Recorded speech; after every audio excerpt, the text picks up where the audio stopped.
poem, without further ado, and it's called Knife Sentence.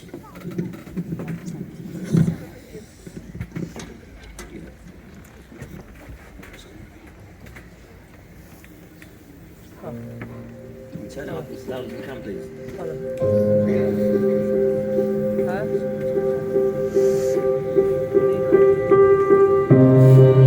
Have we ever stopped to ask that boy that carries a knife what he wants to do when he's older? If his parents are still together and who his role models are? Because I guarantee you he don't live next door to a doctor. Instead he's more than likely to be riding with thugs. And they're the ones in the community prescribing the drugs and driving those cars. I wonder if, as a teenager, he's watching how the elders carry themselves and it's learned behaviour. I wonder if by the age of 12 he never had a father, and why? At the age of 13 he had his first balaclava. Was he ever scared? Is it the mum don't care, is it just that she was never there?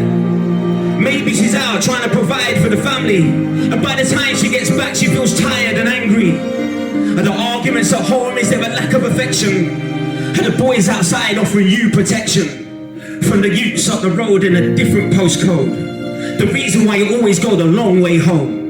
So the olders on the block become your bigger brothers. Now it's almost as if you're related to each other. Gang related. Now we've got a council estate kid filled with hatred who needs to be initiated before he's fully affiliated. Is that environment just making him numb, does he have a choice, or is it safety in numbers? Because they're not meant to be your mentors. That's what we need grown men for. To lead by example and to nurture ambition. To teach discipline, to understand and to listen.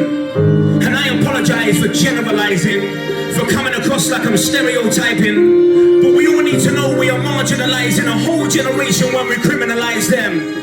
Who really wants to end up in prison or dying? And the social networks make it all look exciting. The way that gangs incite violence live online, and it's followed by an advert to make sure we're still buying. And I'm not about to blame it all on drill, but thoughts become words, and words become real. So tell me there's not a vested interest in what's manifesting, when all the kids can hear is us splashed him, and us chefed him, dipped him outside of his house and then left him, for his mum to find him. Have you been to a funeral and heard a mother crying? When her son's in the ground it sounds like she's dying.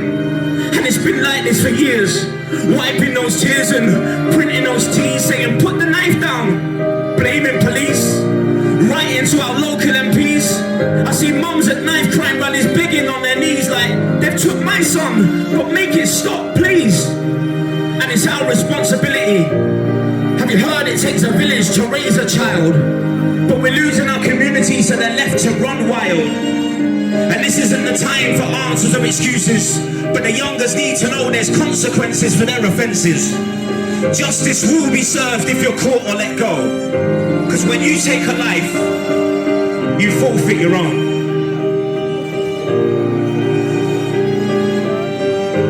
Dedicated to all the victims of the knife crime, their friends, and their family.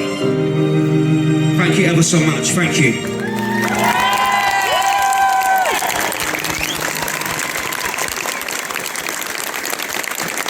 Thank you.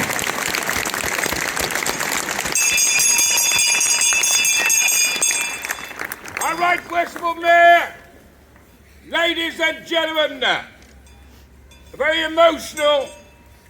Danny's choking up here, but he's going to be a very brave man tonight, and he's going to read you a poem.